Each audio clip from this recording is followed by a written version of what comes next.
안녕하십니까. 엔지니어링 센터 토목기술팀 권성구 차장입니다. 오늘 저는 노동의 가치 그리고 치열한 사람들이란 제목으로 발표를 진행하도록 하겠습니다. 발표 내용은 보시는 바와 같이 서론, 본론, 결론의 순서로 말씀드리도록 하겠습니다. 여러분들은 미래에 대해서 상상해 보신 적이 있으신가요? 작년 한 지상파 방송에서 유명 연예인 그리고 운동선수 등 미래의 모습을 보여주는 프로그램이 방송되었습니다. 노인의 모습으로 분장하여 일상을 보내는 체험을 하였고, 이를 통해 일상의 소중함을 되짚어보고 남은 여생이 얼마 남지 않은 가정하에서 현재에 더욱더 충실한 삶을 살고자 하는 메시지를 전했던 방송이었습니다.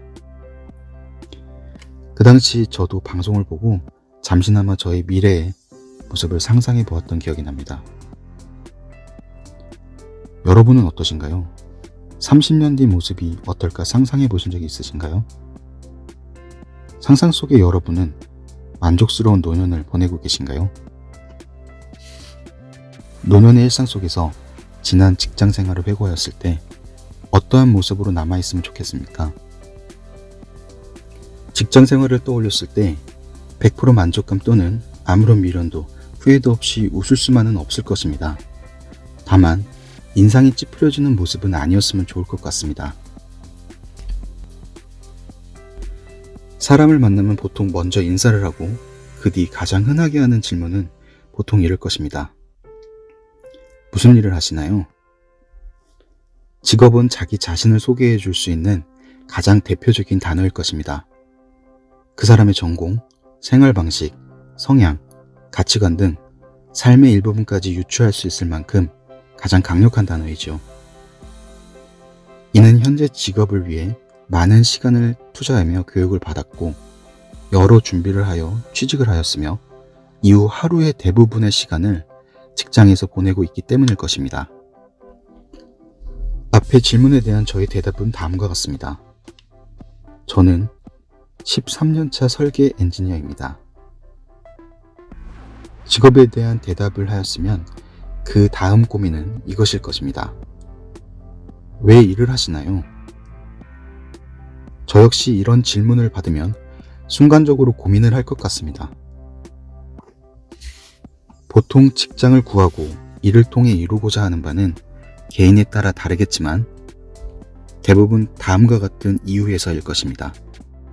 자아실현, 경제적 여유, 사회적 지위 등이 개인이 이루고자 하는 바는 다양할 것입니다. 하지만 무엇보다 가장 기본이 되어야 될 마음가짐은 이것이 아닐까요? 그렇습니다. 나는 나의 일을 좋아합니다. 자신의 일을 좋아해야 할 것입니다. 힘들고 고난의 연속인 직장생활, 자이던 타이던 자신의 일에 대해 애정을 가져야 할 것이며 이것이 모든 일의 출발이 될 것입니다. 화면에 보이는 책은 얼마 전 기회가 되어 읽게 된 성과로 말하는 핵심 인재, 하이퍼포머라는 책입니다. 슬기로운 직장 생활을 할 수 있는 팁을 주는 일종의 자기계발서입니다. 하이퍼포머라는 키워드를 통해 핵심 문제를 파악하고 해결을 위한 실력을 단련하여 최고의 인재로 거듭나야 한다는 약간은 식상하고 전형적인 내용이지만 다시 한번 나의 위치를 깨닫게 해주는 계기가 된 책이었습니다. 치밀하게 계획하고 주도적으로 판단하는 누구보다 일에 대해 진심인 사람들, 모범적인 직장의 상을 보여주며 한편으로 나 자신은 이렇게 확고하고 단단한 직장 생활을 해왔는가라는 질문을 던져보며 책을 읽어 나갔습니다. 책 이야기를 잠깐 하자면 책에서 말하는 하이퍼포머의 핵심 가치는 다음과 같습니다. 미래지향적 의사결정, 긍정적 사고, 고객 지향적인 태도, 사업가 정신, 내가 곧 브랜드. 책에서는 핵심 가치를 바탕으로 일하는 방식에 대하여 전반적으로 능동적이며 주도적인 마인드를 바탕으로 계획과 실천을 강조하였습니다. 그럼 난 책에서 말하는 하이퍼포머인가? 라는 질문을 해보았습니다. 책에서 보여주는 핵심 역량 진단이라는 내용을 통해 내가 어떠한 단계에 있는지를 확인해 볼 수 있었습니다. No, understand, apply, improve, create 총 5단계로 구성되며 이 5단계를 통해 현재 나의 위치를 확인해 볼 수 있었습니다. 책 내용을 보고 저는 책에서 말하는 하이퍼포머와는 좀 거리가 있어 보였습니다. 신입사원으로 벽산에 입사하여 많은 선후배 동료들을 만나왔고 서류를 통해 배우고 성장해 왔습니다. 업무를 통해 익숙하지 않은 관련 코드 및 법령을 스터디하였고 발주처의 억지 요청에 맞춰 며칠 밤을 새워가며 납품 기일을 맞춰보기도 하였습니다. 가끔은 뭔가 계산적으로 계획을 세우기보다는 하루하루 주어진 일을 지워나가는 매너리즘에 빠져 왠지 모를 우울감에 힘들었던 기억도 있습니다. 마냥 순탄하지만은 않았던 직장생활 속에서 더 배우고 버티며 성장할 수 있었던 원동력은 제가 좋아하는 일을 계속할 수 있게 힘이 되어준 동료와 가족이었습니다. 밤을 새우며 일을 할 때는 동료들과 함께하며 기한 내 마무리할 수 있었고 지칠 때는 집에서 늘 응원해주는 가족이 있어 힘을 낼 수 있었습니다. 치열한 직장 생활의 정답은 없는 것 같습니다. 다만 주어진 일을 좋아하고 환경에 적응하며 자신만의 주도적이고 효율적인 루틴을 구축해 나갈 수만 있다면 절반 이상은 성공한 직장 생활이 아닐까 생각이 듭니다. 좋아하는 일을 통해 성취감과 만족감을 얻는 것은 경제적인 이유와는 또 다른 일함의 목표이자 이상향일 것입니다. 그럼 이렇게 자신의 일을 계속하기 위해서는 어떤 준비를 해야 할까요? 다소 식상하지만 저는 현재에 집중하고 미래를 준비하는 것이란 생각을 갖고 생활을 하고 있습니다. 나의 가치가 계속될 때 회사와 발주처로부터 인정을 받을 수 있을 것입니다.